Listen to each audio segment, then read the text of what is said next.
So are you getting ready for your season now then? Yeah. So kind of like coach and manage like it's kind of like the U20, it'd be like U21s here. So basically like 17 to 20-year-olds. We wouldn't have any 16s. I coach that team, and then I help out with like the U18 now and the U15 now. So yeah, I kind of just help out with them as well. So we're all kind of part of one organization, more or less. But yeah, so trying to think, like any connections from guys in our league. There's always a link back to the Elite League somewhere. Yeah. Yeah. You know what? I can't really think of anybody that was actually that. Laurie Barron was in like Swindon or something. He coaches in Yarmouth. He was with Pete Russell. He was with Pete Russell a little bit over there, but he's been there for like a long time. He had like 1 year off, and he went to Swindon with their kind of development program a little bit. I'm trying to freaking think, but I can't think of anybody. That's terrible. But I'm trying to go through the league. But some of them played, but not necessarily in the UK. Yeah, but I can't think of anyone on the top of my head. It'll come to me probably after. But yeah, there's not many. I don't think Kyle McAllister was there last year, but in so short. But he didn't. He wasn't in the UK at all. Dougie, yeah, and there's some other guys that would have played pro and stuff, but not in the UK. And how have you found the transition to coaching then? Does it give you the same rush, or is it just is it the rush of just being involved in the game still? Yeah, no, it's different. I think it is different. You try to. I think the big thing was with coaching. I think like everyone has their own kind of little philosophy and strategy, but I think from a psychology standpoint, you're trying to really relate to the players, get to know the players, and you're trying to motivate them to get to their highest point. Where's that ceiling? You're trying to push that ceiling every day with each player. But I don't know if I would get really fired up a lot of times. I feel like that's you try to, like I say, relate to the players, but you want to get to know on a personal level. And at this age group too, you can't be yelling every practice and yelling every game, because it's just here he goes again, Benny's yelling again, this and that. So pretty calm for the most part. There's obviously times when you get fired up a little bit, but I think that's just because you're passionate and you want to win. You want to see the players, win.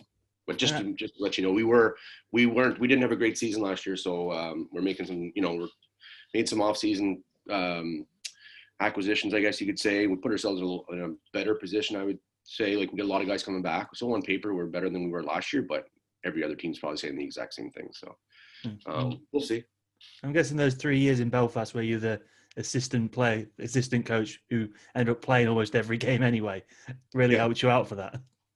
Well, yeah, I mean, it's interesting because I think at different levels, you got to make sure that obviously when you're playing, it's professional and that's your job, and there's pressure and this and that. Now at our level here with the juniors, like we do, like there's trades, and it's, we run it as it's a business. We try to, we try to meet our budgets and things like that. So at the end of the day, it is results based, but I think you can't put so much pressure on kids nowadays. Like they're 17, 18 years old. And at the end of the day, if they make a couple mistakes, you got to make sure that you want to give them the ability to back out there and make that same play, and they don't make the mistake kind of mindset. Right. But I think the higher levels you go in hockey, the more pressure there is, and the results based, like I say. But I think at this level, you try not to put so much emphasis on winning. And again, just trying to create a good environment. The players want to be here. Players want to play for you. And then I think, you can start getting results. But we took our time last year. We did make a lot of changes. I was very loyal to our group, even though, again, we weren't winning a lot of games. I thought it was more important. We had a young team. I thought it was very important to try to create that identity and that culture where it wasn't a revolving door because we lost 2 games in a row. We were not automatically going to make changes as long as the players were working hard, which they were, and they right down to the last game. So, I mean, that's what I guess I put more emphasis on that and trying to create that positive environment. Well, based on watching you play, like those kids couldn't have a coach who, if you go back to game tape of Brandon Benedict, everyone always says the hardest working player that ever played in the Elite League. Yeah. Well, I guess when you don't have much, you gotta do something. I guess that's what you got to bring something to the table. So if I wanted to play, I knew I had to work. And if I wanted to play at that level, I had to work. And it's so funny when you're building teams and what we're doing now. And you always hear coaches say in the past about, the pieces to the puzzle. And, I was a piece for the puzzle, and that was kind of my role, is to try to create some energy and to work. And there's players that were in different roles to make sure that the puzzle fits. And someone had to work hard next to David Ling. Yeah, exactly. So, he was fortunate, obviously, to play with him and Bruce Graham. And like I say, there's chemistry in lines, and that's what you're trying to do as a coach, is trying to build that chemistry within each line, within each D pairings, to make sure that line is working on the ice. And I think, playing with Linger and Bruce, it was pretty easy, just trying to go out there and create some space for them and do whatever basically they tell me to do. So it was pretty easy. And then you played with those two your second year in Nottingham, and so you came to Nottingham in 2011, 2012. And from what I understand, Corey was after you for a while. When did Corey first get in touch with you? So before, I think Corey and I were talking pretty much before I even, Corey, basically before I even went to Belfast, my first year, I was having conversations with Corey. And then my second year, before I went back to Belfast, continued conversations. And then finally, so then after my second year in Belfast, Corey and I continued to talk. And and it was obviously the right time.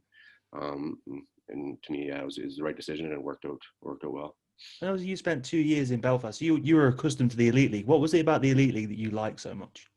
Well, originally, the biggest reason I went over there was to go to school and take my master's. I played a couple of years, and I was like, well, I'll play one more year and see go over there. Evan Chevry was actually a big piece. He was in Belfast.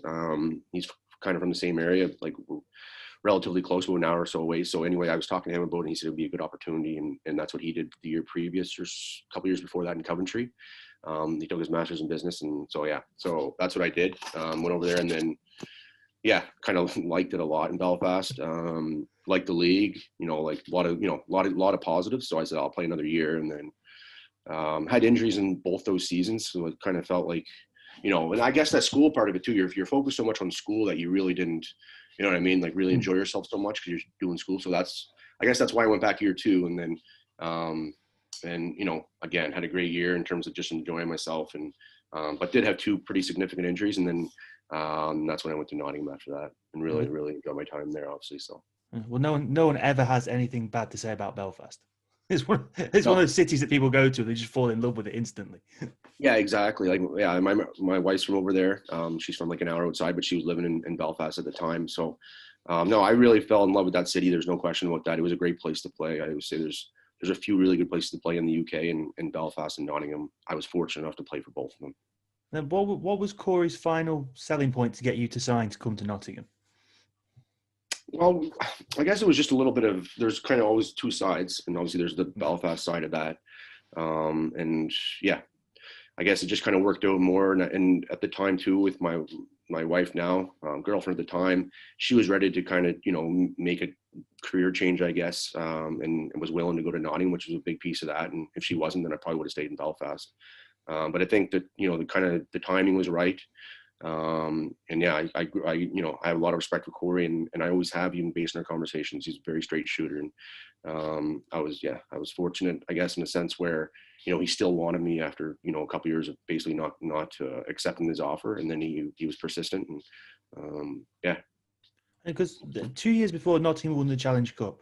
Then the year after that, they win the playoffs and the Challenge Cup. Could you feel the momentum building in Nottingham, even though you were in Belfast? Like, could you see that what was building over there? I think there was a lot of like Sheffield was good. Obviously, we don't like them that much, but Cardiff was just building as well. And Coventry was good there. Like when I first over there, Coventry was kind of the pinnacle of the league at the time. I think with Weaves and a couple other guys that they had. So not necessarily. I knew it was a good spot. I knew they had great fans. I knew the rink was good. So obviously, like, you want to go to places where they support the team really well. The city's good, because I know we went out there a couple times after games and stuff. The playoff atmosphere that we went when I was in Belfast was incredible. So you knew a lot about the city, and then you start talking to guys that were currently there. So Jeff Arima was one guy, for instance, that I knew a little bit through a mutual friend, Mike Jacobson, in Belfast. So I started talking to these guys, and then at the time when I went to Nottingham, Scott Champagne, who I would have played with before, was leaving, I want to say Japan or Germany, to go to. We actually lived together my first year, so I knew him. So there's a little bit of familiarity there. You want to, it's always nice going to a new. I know it's still in the league, it's still in the UK. It's not a huge adjustment, but if you know some guys, it makes that adjustment so much easier. So. And you come into a team that have gone through quite a bit of turnover, but you've got guys coming back, like Jeff Arima came back, like you said. He unfortunately got injured as the season went on. David Beauregard came back, but then you've got guys like Jordan Fox came in. Yeah. And and Matt Francis came in that year as well. And That's you right. guys started to form that little core, didn't you? Of that Yeah, team. yeah. I would say there's like obviously with Foxy and Franny. Then they had the Well, obviously Guy as well, Lapine.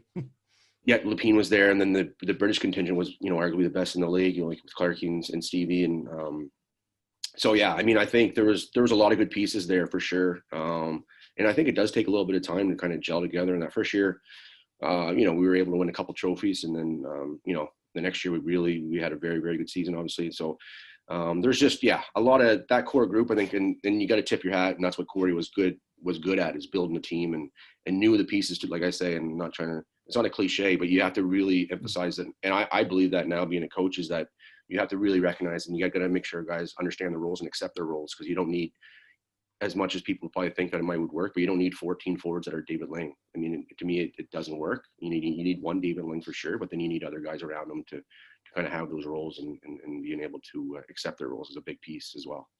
And that first year in Nottingham, that was a really good Panthers side. The only problem was that year the Belfast Giants were, I think they were a juggernaut in the league that season. But you did beat them in the Challenge Cup. That must have been pretty cool for you to have left Belfast to then go and beat them in the Challenge Cup. Yeah, that was obviously, that was a proud. I guess you're proud. You're just, you want to win. You want to win, like every game. Obviously, every trophy, you just want to win. I think that was the biggest thing. If it was Belfast or if it was Sheffield or Cardiff, to me, I don't think it really mattered that much. To be honest with you, Dan, I think it was just important the fact that we won a couple trophies and the first year there. So I think that was the biggest thing, not necessarily against Belfast. That's it. I think you ended up playing with Jordan Fox and David Beauregard, especially towards the back end of the year when Harima had to retire, unfortunately. How did you find playing with those two guys? Yeah, no, again, they were very easy to play with, just very similar to, Bruce and Linger. And I knew that, Bo is the kind of guy that ran around the net. He's probably one of the best players of coming in out of the elite league in terms of his natural knack to score goals and his ability to get his stick on pucks. And then Foxy's just that guy that he does every single thing good. Like he's physical, he's a leader. His hands are unbelievable, but he sees the ice well. He can score. Like, he brings every single thing that you need a center and your leader to do. And I mean, I was lucky to play with guys like that I just kind of try to create a little space where we work hard. And and we were able to kind of gel as the season went on, the three of us. Yeah. And how infectious is it to have a guy like Bo on your line who's 35 years old and whenever he scores, it's like he scored his first goal of his career. He's that excited. 100%. That's the first thing when I think of David.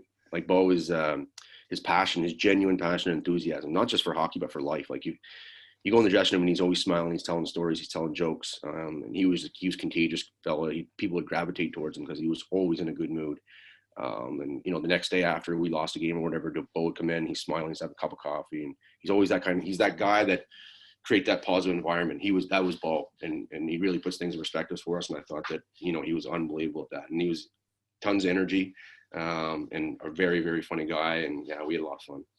And obviously Foxy's got all the skill in the world. The amount of people he goes around with that one move he did, the toe drag, and everyone fall for it every single time.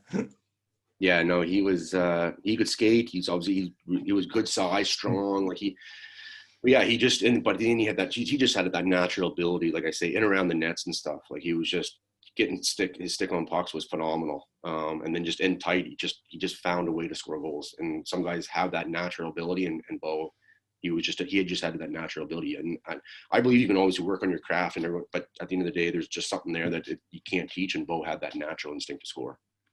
And then the story goes that as that season wound down, you, Jordan and David went on a bit of a drought, I think, your line. And Corey was thinking about splitting you guys up. But the story is that you three guys fought to stay together, and it's a damn good job that you did. Yeah, I know, but that's I guess the biggest point there in my mind is that you do go through peaks and valleys as a team and as a player and as a line. But I think that the three of us believed in that, we could provide something towards the end of the season, kind of in the crunch going into playoffs and stuff. But because in the playoffs that year we played Brayhead, and I think up there they beat us like 4-0 or 4-1. Once we came back home, we were able to win it over. But there was you had a pretty big goal in that one. Yeah, that was But Foxy was unbelievable. But we stayed together as a line, and Bo and the three of us, like, that night we were able to kind of contribute a little bit on the score sheet. But I think we did go through some, I think every line does that though. And you got to stay persistent. And maybe Corey wanted us to kind of push back on him and say, no, we believe in the three of us. Like we wanted to stay together as a line. And we thought that we had some potential to kind of, like I say, contribute towards the end of the season in some big games. And do you remember the noise in the building when you got that overtime goal? Yeah, pretty much. Yeah. Like in the corner, I can still picture it exactly. Yeah. I can see that pretty clear as day and still, but there's things that obviously stay in your mind, a lot of things. And that's a goal, I guess I probably won't forget. And then it rolls around to the playoffs that year, and it's kind of a weird playoff weekend because you have to play Hull in the semi-final. It's that game that's just full of goals. And then the next game on the Sunday against Cardiff is the complete opposite. It's such a defensive battle. And could you believe that Cardiff left Bow that wide open in front of the goal with 7 minutes to go? Yeah, right off the draw, that's right. And then Foxy made a hell of a play, just saw Bow there. But yeah, I mean, it's hard. I mean, we obviously would watch that, and you would. You just got so much going on defensively, and Foxy made help. I don't think there's many players who are going to make that play to Bow, and he just had that patience and the ability to see him actually. And I think like I say, probably 9 out of 10 players on the ice are going to try to score that themselves, but he sees Bow there in front of the net, and he's not going to miss that. And yeah, we were fortunate to score there for sure. And then after you've won that, you've won the double. How early on did you decide you were coming back to Nottingham? Yeah, pretty much. It was very early. I don't know, maybe a week or two after the season. But yeah, it wasn't really a question really in terms of going back in my mind anyway. As long as Corey and Panthers wanted me back, and yeah, so it wasn't much of a negotiation really. And one of the biggest things one of the biggest like Brit trade, not really a trade, but a change of Brits happened that year. Danny Myers leaves and Jonathan Weaver comes in, and Jordan Fox is made captain. What, if any, change in the locker room did that make? Because obviously that's a different dynamic as soon as you bring a new captain in there. Yeah, big time.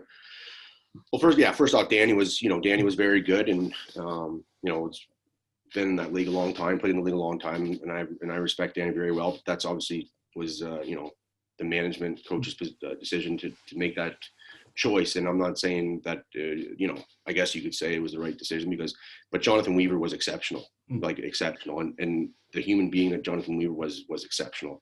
And he was, in terms of experience, in terms of just being calm and cool in the dressing room, and the fact that he was just very, very good on the ice too. Like he was very impressive, and he was the consummate professional, Jonathan Weaver, in my mind too. So he came in, and if he's not really a real vocal guy, but when he did say a couple of words, you would certainly listen to what Wiggy would say because he had that presence. And then given the captaincy to Foxy, he just leads by example. And his work ethic and, he's the heart and sleeve kind of player, right? So, and then he'll say the odd thing here and there too, and you listen to that. So, obviously it was the right choice, I guess you could say, because we had success that year, but they were, getting Wiggy was incredible for our dressing room. And there are a couple of big things that happened that year. The first one is in the off season, the Panthers signed David Ling. Now, you've played with a lot of great hockey players. Have you ever played with anyone like David Ling before? No. No. Linger was awesome. Like he really was. Like that's the thing. Like everyone knows his antics, and his character was unbelievable. He wanted to win. He was a competitor. Like he'd say stuff to me on the bench, but he would really push your buttons, and he would just he wanted to win so bad, and I have nothing but respect for that guy. He made me laugh a lot. And he was unbelievable teammate, and yeah, he was certainly one of the best players that I ever played with, and certainly one of the funniest guys I ever played with. But yeah, 100% respect, and both on and off the ice. Again, we had a lot of fun in the dressing room. We had lots of stories, and he made me laugh more than probably anybody I ever played with. And then there's a common theme on this show that everyone who's come across the path of David Ling has to tell their favorite David Ling story. That is safe to tell. That's the caveat.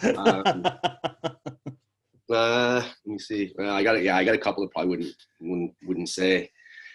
Everyone seems to have those. Yeah, I was going to say, even this one, I probably shouldn't even say this one, to be honest with you. I'll just leave it.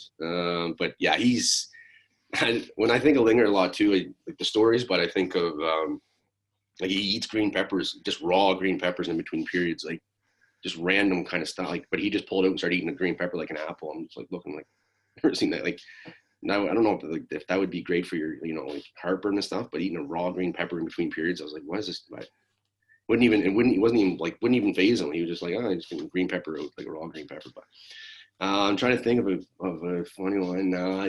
You got water skiing behind the Zamboni as well to add to that list. Yeah. I was in the penalty box for that actually. So yeah, that was. You had a good view then.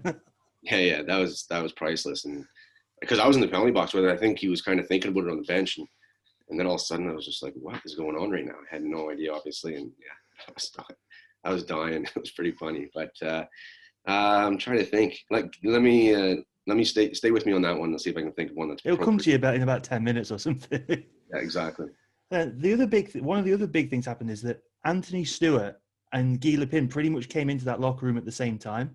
And I remember a lot of the talk at the time was that this is a very good Panthers team, but it's just lacking that little bit of like that extra bit of sandpaper. What did those two guys bring? Because obviously Anthony came straight out of the NHL and Guy spoke for himself in elite league circles.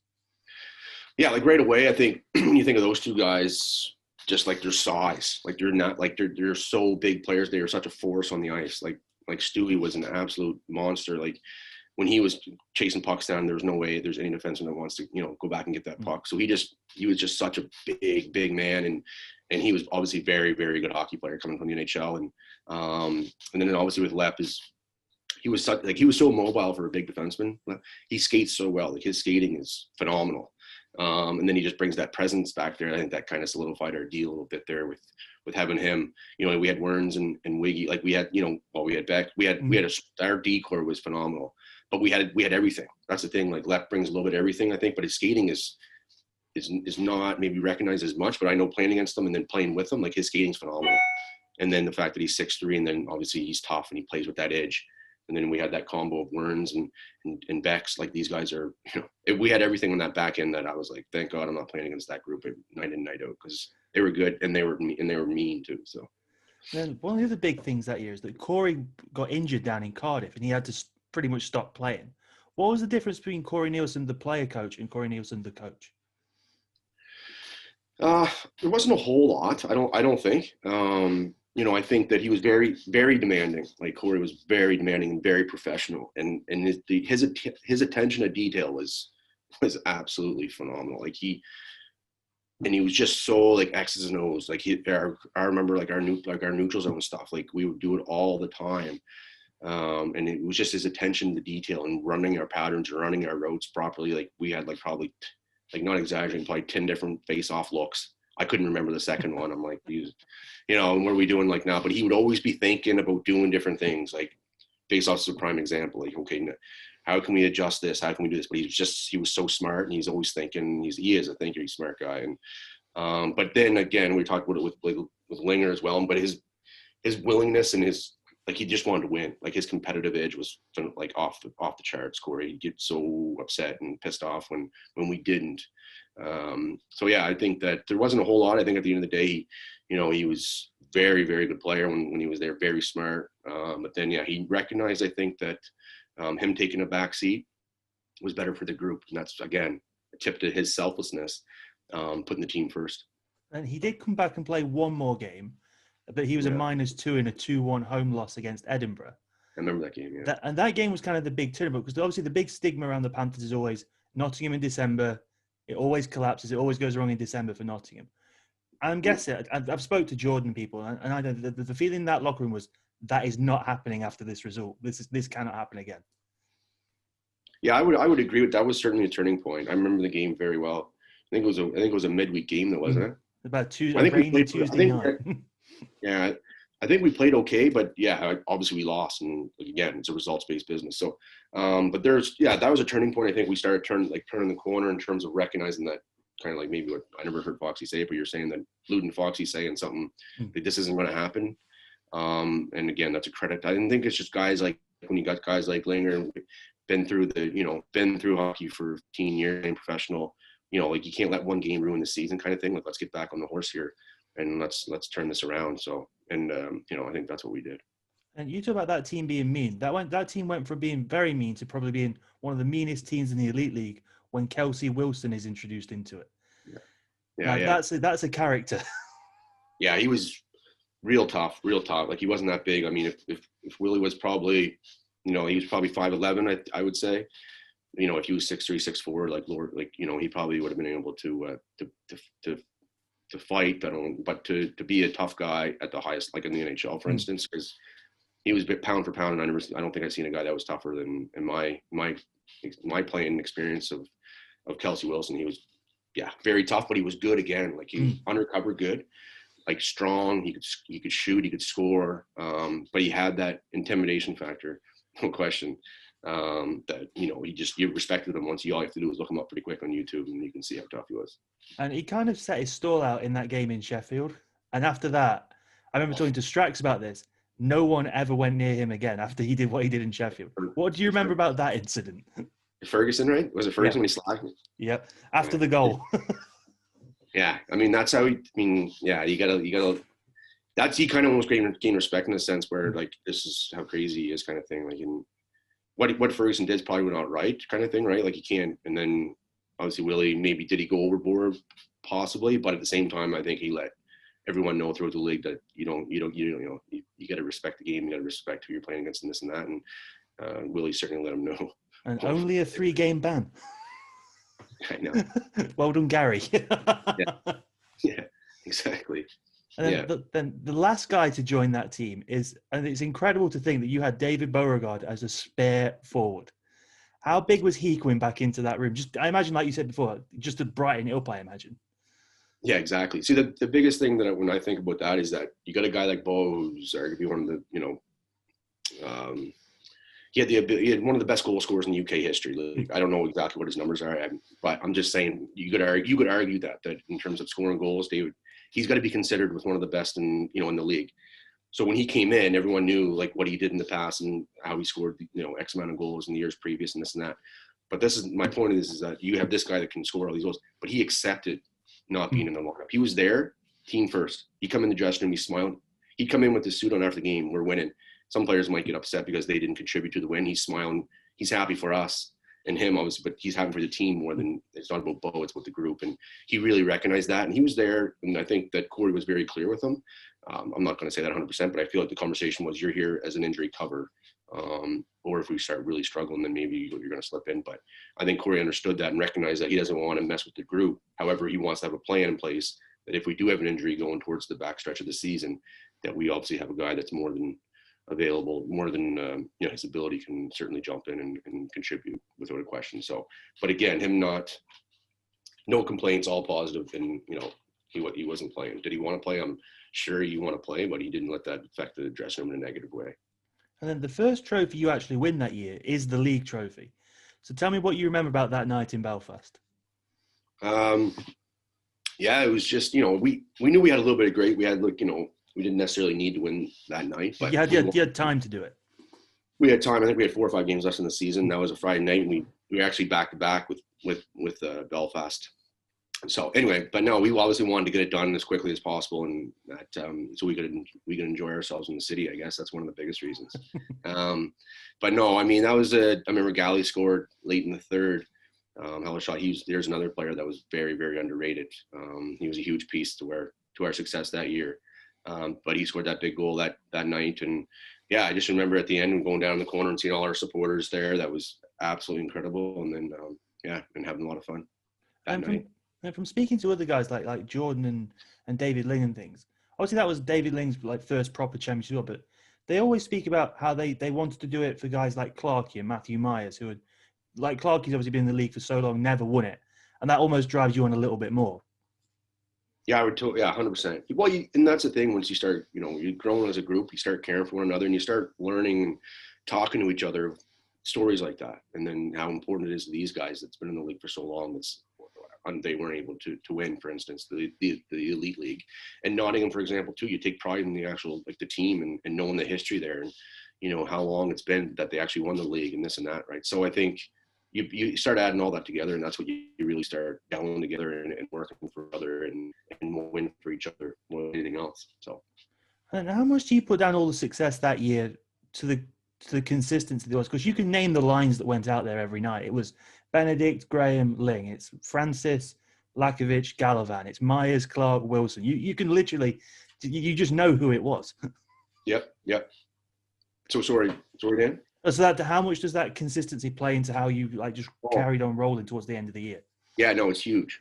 It's huge, and we were able to kind of get it relatively early, and I think teams still trying to figure that out. They're always mixing and matching, which, I mean, I don't know if there's a, what's the right way and wrong way of doing that in terms of the line struggles. How long do you keep that line together before you have to switch the lines up? Because once you start switching lines, and obviously like players are starting to wonder and what's going on, this and that. But I think fortunately we did have 3 lines there that was, we just for whatever reason really came together, and each line was clicking, and each line was different, which was, you got Bruce Linger with more of a skilled, that was kind of, those guys were very, very effective. And then you had Mizey and Clarkey and Willie that were bringing. Clarkey's obviously the goal scorer, but then you had Mizey through the middle that was big. And then you kind of had Franny's line, which is an absolute speed line. So you kind of had 3 lines that were throwing something different at you. And it was hard probably to defend against when you had, Franny, Lacko, and Galley, that, those 3 guys can all fly, which probably from a defenseman standpoint is probably the hardest line to play against in the league that year. So that's your second year playing with a guy like David Clark, who's a legend of the British game. The one thing that you always talk about is like he's an amazing player, but people always talk about David Clark, the person, as well. Like he is the nicest guy you will ever meet. 100%. Yeah. And I brought it up about Weaver, like Wiggy there, whatever, saying about him being a professional, but like, yeah, David Clark is professional in everything he does. He was just keep coming in the dressing room right away. You can tell he's focused. We had a lot of good talks, and he's just a smart guy, great person, and he obviously was a hell of a hockey player that could fucking shoot a puck really, really well. So, a lot of respect for him. Definitely consider him a really good friend, and he was actually part of, I guess, I know we chatted before I went to Nottingham when I was in Belfast, and we had some really good talks, and I knew that, going there, he was another guy that I knew a little bit before I went. Just glad you didn't have to block his shots anymore, really. Yeah, exactly. And speaking of good people, I've got to bring him up because it's because of him that this is happening. How important is a guy like Goody to that locker room? Oh yeah, Goody's awesome. No, Goody was unbelievable. He yeah, and again, talking to a friend, like I still talk to Goody. He's so for the Panthers and the team, but at the same time, he's such a good person, and we created a friendship that we still stay in touch. And he would do anything for you. He's that type of person that you couldn't call him up right now and said, "Good, what are you thinking? I need this or something."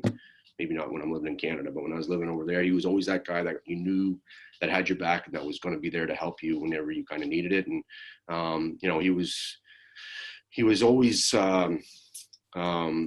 Panthers first, I guess. Like he'd come in like he wanted the team to win so much. He cared so much for the team and for each player that you could see that genuinely. So he's been there a lot. He's been around the team a long time, and he has that personal pride he'll do anything for the team. And then one guy who we haven't brought up miraculously until now, and it's my fault that I haven't, is Craig Kowalski. Now, Yeah. from talking to people, I understand he didn't like practice. It wasn't his thing. But have you ever seen a goalie be able to switch it on just for a game like he did? Because he's one of the best goalies ever played over here. No, exactly. Like Killer Key, and that's the thing with him is that, again, and I said this a lot about a lot of the guys, but at the end of the day, it's probably the biggest characteristic to have as a player or as a goalie is his competitiveness, and he didn't want to lose. Like he absolutely despised. And I said about maybe some guys controlling their emotions pretty good when we lost. He wasn't very good at that. He certainly would come in and blow a fuse here and there, but because he wanted to win so bad. And obviously he was very, very good, but I think that's what set him apart was because he didn't want to lose. So no, Killer was great. Again, I haven't talked to him in a long time, but we lived together for a bit there in the same building for 2 or 3 years, I guess, within 2 years. So no, a lot of respect for Killer, and he's certainly probably, if not the biggest reason, one of the biggest reasons why they had so much success. And then after you win that league trophy, you kind of like go on a whirlwind championship tour. You win the Challenge Cup a few weeks later, and then in a series against Sheffield, you win that on home ice, which must have been pretty cool. Yeah, it was. It was definitely cool. I mean, remember that's why it's so hard over there, and to win the Elite League, and then obviously you're having your fun after, which you should, but then yet you got to jump right back on, and that's when we got right into the Challenge Cup final and stuff, and it was hard. But again, I think we recognized that we weren't content with just one trophy, and again, that's why we had like all the leaders that we had on that team was, it started with Corey, but right down through the entire dressing room was that after we won the league, we had our fun. Then we recognized that, okay, we have a chance to really, really do something special here if we want to. And we were, fortunate enough to kind of get through the challenge. That was the hardest one, really, when you think about it, because, you're coming off the high of the league, and then you got to go into that Challenge Cup. The playoffs, you can, just because it's the playoffs, the season's winding down. We knew the atmosphere playoffs is unbelievable, and obviously playing for Nottingham, you want to be there. So I think the Challenge Cup trophy was probably maybe the hardest one to win after the league, obviously.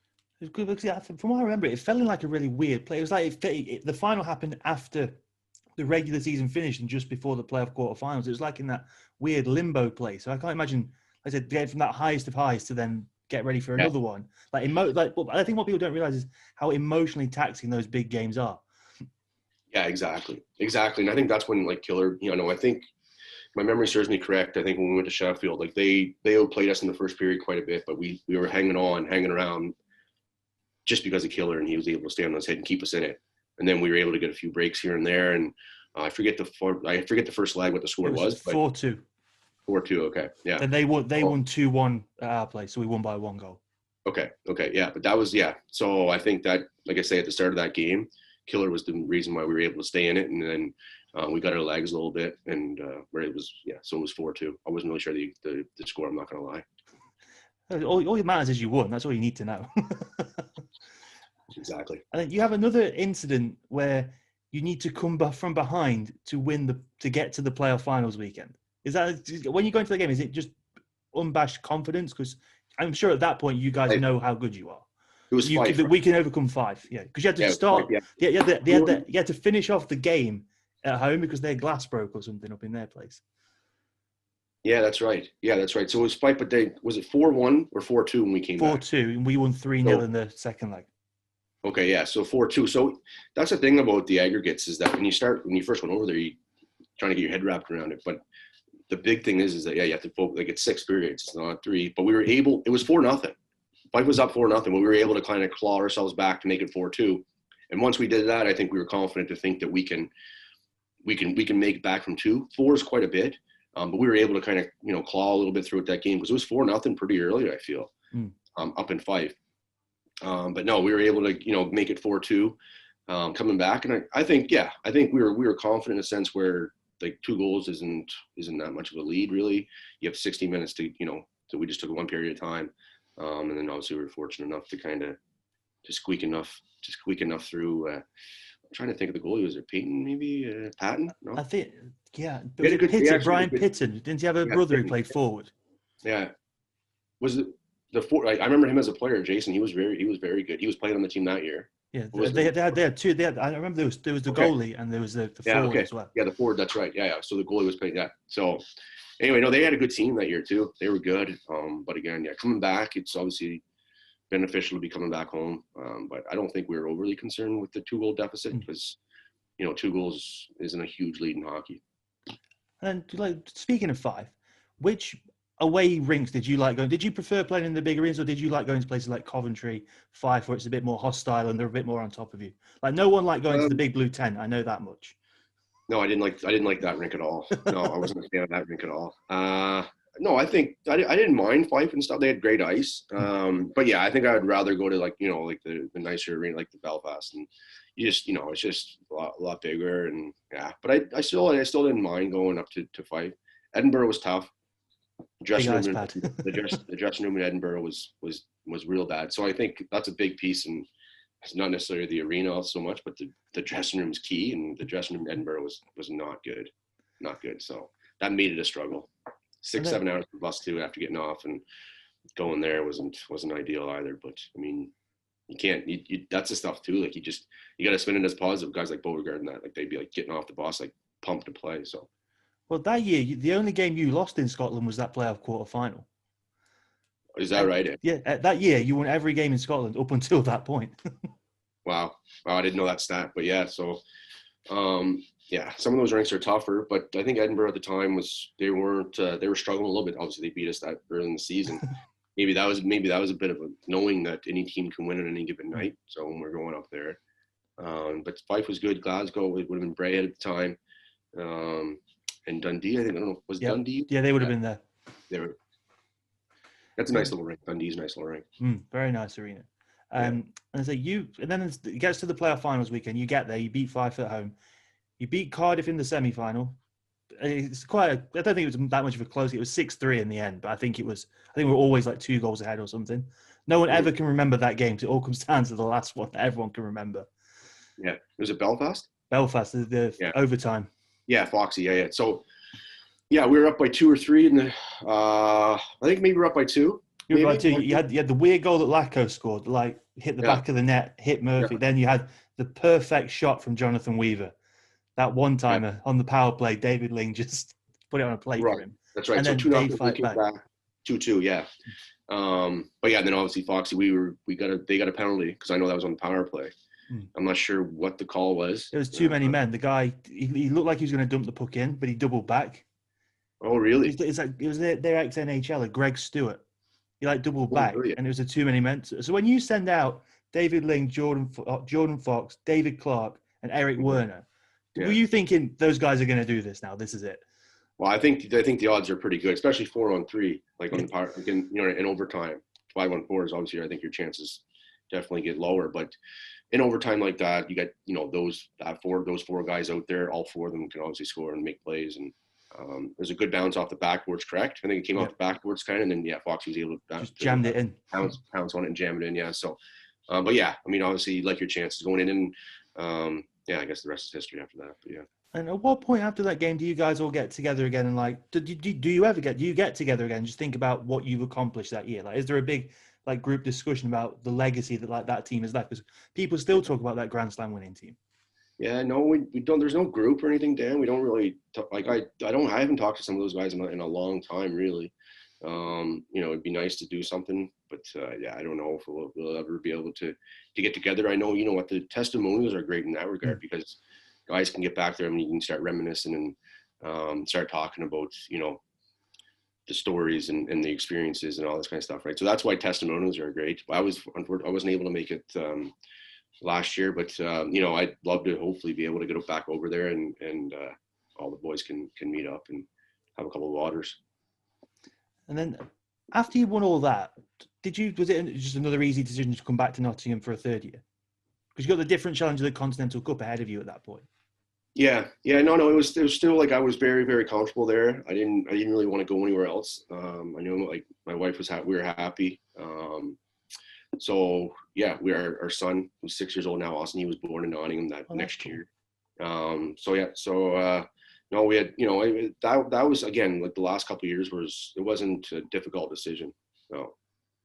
And then talk about a completely different year to the one you had before it. Injuries, players coming and going. That was a crazy, crazy year for that kind of nonsense to be happening. Yeah, it was. And obviously we had, that little bit of pressure in terms of wanting to do what we did, the success the year before. And I shouldn't say it's pressure. That's just sport, I guess, but it's not necessary. But we did. I think we thought we're trying to get there again.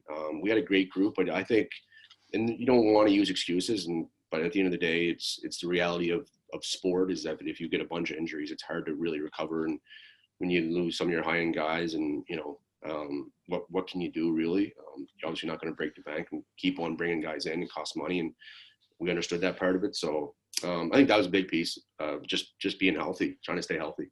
Well, it's the guys. It's like you said. It's the guys. Like Eric Werner breaks his leg second gaming. K-Wall misses a bunch of time through injury. I think Clark, was hurt. You and Matt Francis got hurt at certain points.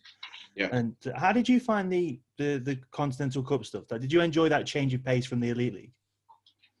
Yeah, I loved it. We loved it. It was in Italy, and no, the culture there was awesome. We had a lot of fun. But yeah, unfortunately, we weren't able to win. Circumspect officiating is how I'll put it. Yeah, well, yeah. I mean, I don't even know what the power plays were actually, but they had a good team. They were a good team, but I think we were right there with them. But yeah, no, it was a great experience, the Continental Cup and the Champions League. I had a lot of fun. I look at those as kind of almost, you're trying to look at those experiences, take the game out, the game of hockey out, and you're going to different countries and seeing different parts of the world, and a lot of fun. And it wasn't a fruitless year because you did manage to win the Challenge Cup that year, and it's one of the most memorable games ever seen inside the Motorpoint Arena. Is when you make that massive comeback against the Giants. I think you did you have a broken hand or something in that game? So I remember Matt Francis was on one leg. You had an injury. Yeah. And it was That's right. Did you We were, push yourself to come back for that one? yeah, it was. Yeah, there's a lot of stuff going on for me personally too. But yeah, I remember. Yeah, I broke my finger. But yeah, I mean, you kind of just battle through. I remember that was Goody that was rigging stuff up so I could try to put my hand in my glove or whatever. But I don't think that was it. I think we just had, again, we had our top guys to step up in big nights, and again that we did. We had, I remember Matt Ryan scored. Peter Callis was The penalty shot, yeah. penalty shot, obviously. Where he thought he'd won it before he'd won it because he was celebrating in front of Belfast bench. Exactly. He celebrated pretty hard. But, we had a lot of guys step up that game. And being at home, again, certainly helped. Once in those games, the momentum shifts. Like when we were able to score early, I think. And then once we kind of started scoring early and they were on their heels there, we were up by 3, right? Or sorry, they were up by 3. Was it 5-2? I think so, yeah. They had a pretty healthy, because I remember they brought like a load of press with them as well and stuff, because Gary loves telling that story. Yeah, 3 goals. They were up by 3, and they were obviously a very good team that year.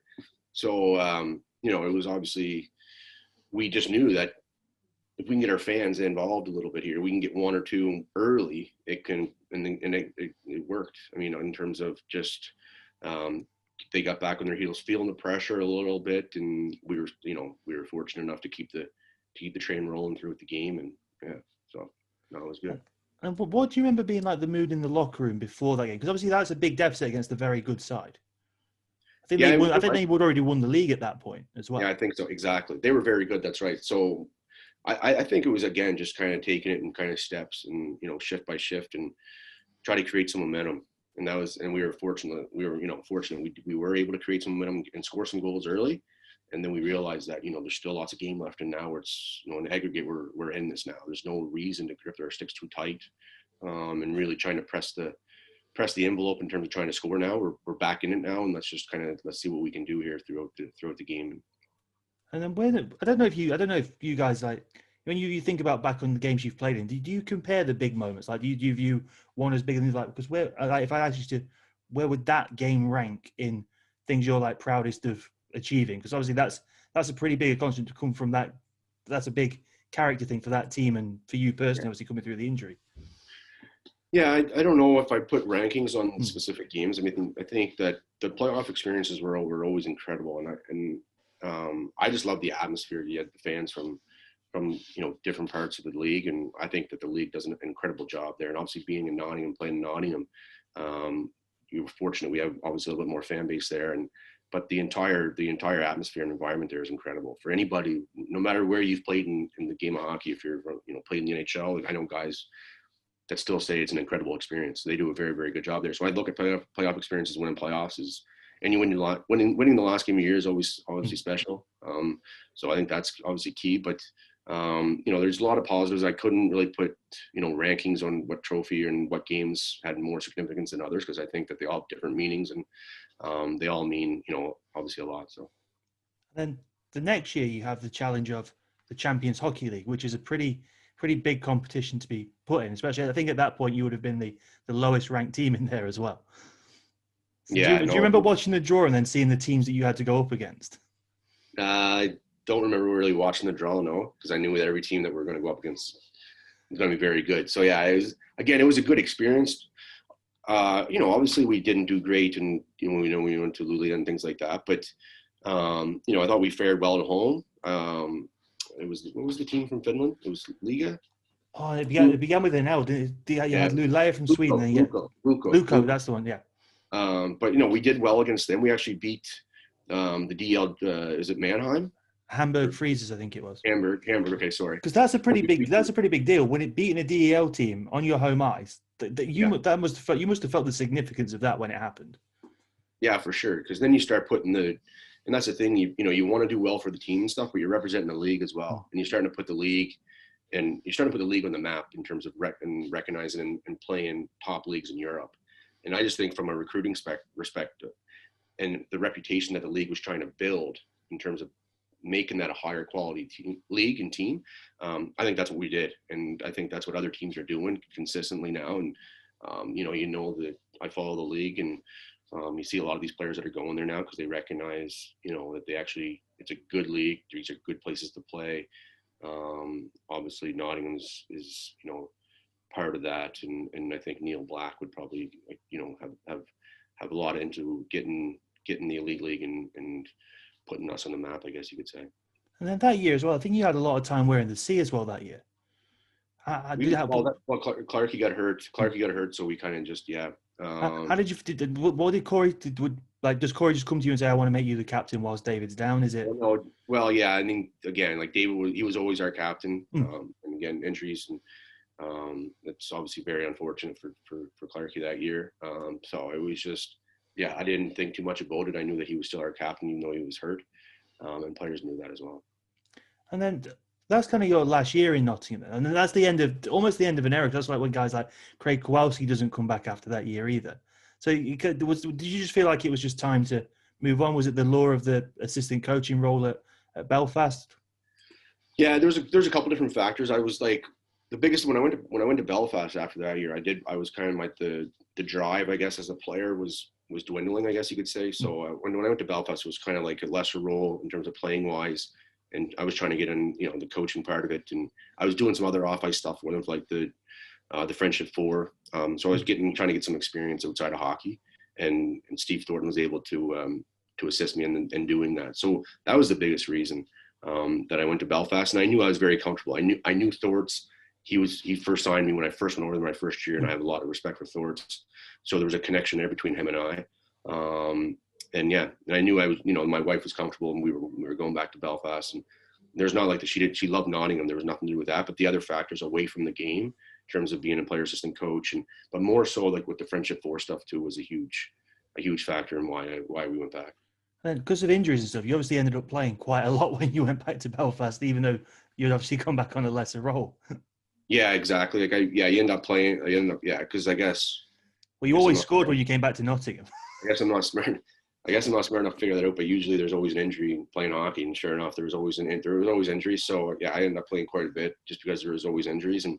But then you start getting the drive back a little bit. Like towards the end of the season, your body's kind of banged up or whatever, and you're starting to wonder, do you really still want to play? And then once the season gets rolling, you're like, another year, you accept it, and you start buying into, the team and all that kind of stuff, and you want to play, you want to contribute. So, again, I knew I was kind of that odd man out if we were healthy, and I accepted that. And but again, when there was injuries, I was in, so I played quite a bit. And then you played 9 years in the Elite League for two of the best franchises that are over here. I imagine that did you just fall in love with the style of the league and the people and things like that? Yeah, for sure. I really did. I loved it in both those places. To me, they're the best place to play in the league. They're great cities. The people are phenomenal.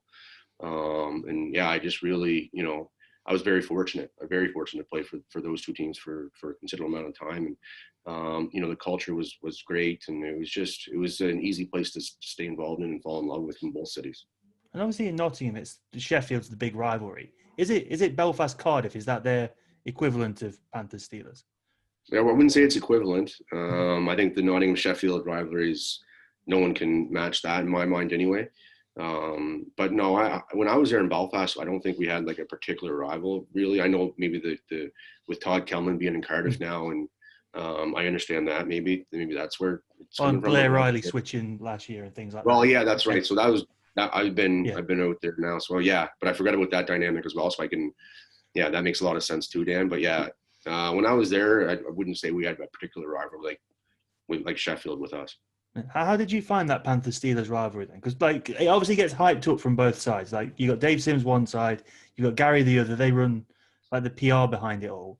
Is it the same for the players when that puck drops on the ice? Are you ready to just tear their heads off and they're ready to tear yours off, sort of thing? Yeah, I think that the intensity level rises for sure. I wouldn't say that just because we know that the rivalry in both rinks, the atmospheres are incredible when you're playing one another. It just kind of, like I say, it just rises the intensity level for everybody, the players, and I think the entire atmosphere in the building. It's just a little bit more heated, and you want to win, and particularly against those guys, you want to beat them, and they're saying the exact same thing. And is it even raised even higher in those back-to-back Christmas games? Because you've got two sold-out crowds pretty much one night after the other. Yeah, no, 100%. Those two games, I always remember those Christmas games playing against Sheffield. I didn't like the dates kind of because they're right after Christmas, like 26, so you couldn't enjoy your Christmas. But I mean, that's all. It was all right because then you go there and you realize like, yeah, those were phenomenal. Like obviously both rinks would be sold out for sure, and I love playing in those two games. So which one was your favorite Christmas jersey that you got to wear? I remember the green one. Oh, the well. 9-round shootout. Yeah, exactly. Yeah, Foxy had that incredible goal and the highlight reel goal that game. I think it was. No, that came in February. Oh, was that not the Christmas game? No. In the Christmas one, I think it was Clarkey and Jason Beckett who scored. But then Foxy's goal was in February because I had Ryan Finnerty on, and he was like, "That's the game that sent me to Glasgow." Okay, yeah, my mistake. So anyway, yeah. So, but no, those Christmas games were good. The jerseys, yeah, I got green in my head. I remember that green jerseys. Yeah, we went back to rocking the green this year. Like that was our alternate jersey. Oh, is that right? Yeah, bit hit and miss. Like there was no middle ground. People loved it or they hated it. There was no, I like that. Yeah. So then, speaking of Foxy's goal, I think you would have been on the bench when that happened. But do you remember just seeing that unfold and being like, wow? Yeah, pretty much like wow, because you kind of, he's deceptive a little bit, his speed and stuff. He just kind of, you don't think he's moving that fast, and then he's so slippery and his hands are so good. And then he went through, and then obviously he finished it off like so that. He never shoots the puck; he just lets it just slide in. That's the ultimate disrespect. Almost. His move, he's obviously very skilled, and with the old backhand toe drag. He works on that every day at practice though. So did he get past you? Did you manage to stop it in practice? He'd certainly get past me, but I don't think at the time I ever played D when he was there. I think I was always forward with him. So luckily. Well, he got moved to D, didn't he? And that's another thing. Like you do about Bo, Jordan moving back to defense. That speaks to him willing to accept that role. Yeah, 100%. Exactly. You got arguably our best forward that's going to go back to play D. Again, talk about being selfless and putting the team first. Like not many guys probably want to do that and accept it. And Foxy goes back there and we turn him into Corey turned him into basically a rover all over the ice. And I think Corey was smart enough to give him quite a bit of rope, and I could be mistaken on that. But I feel like Corey let him play almost as that, like I say, like a rover in between a forward and a D. And I can't thank you enough for your time today. This has been awesome.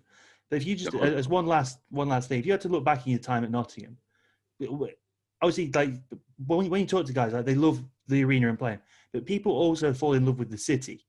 Was that the case for you as well? Did you fall in love with the city and the fan? Because obviously you have all the fan events, you get close to fans and things like that. Yeah, 100%. The city was incredible. Like I love Nottingham. I haven't been back, unfortunately, for a while now, but I'd love to be able to get over there and see the fans and watch a game. That'd be unbelievable to be able to watch a game just to kind of relax and watch a game there. But the fans, the support there, like they want you guys to win. They genuinely do. You can tell they're very passionate about the group. And right from the top down, I have nothing but good things to say about the Panthers, and my experiences I had there without a question were one of the, if not the best 4 years, up there with the best 4 years of my life. The one thing that Jordan said that stuck with me that I'd never thought of before, he says that the Panthers fans want you to do well, but you have to earn their respect. Yeah, no, exactly. They're just not given. I think they don't recognize people that really, care and that work hard. And I think they do. I think they recognize that as hockey fans. And I think it's key, to obviously building a good team over there. And I think that's part of the reason why we were. Well, I definitely hope we see you back in Nottingham in the not too distant future when we're back to playing and things like that. Yeah, exactly. No, that's great, Dan. Thank you very much for having me. That was great.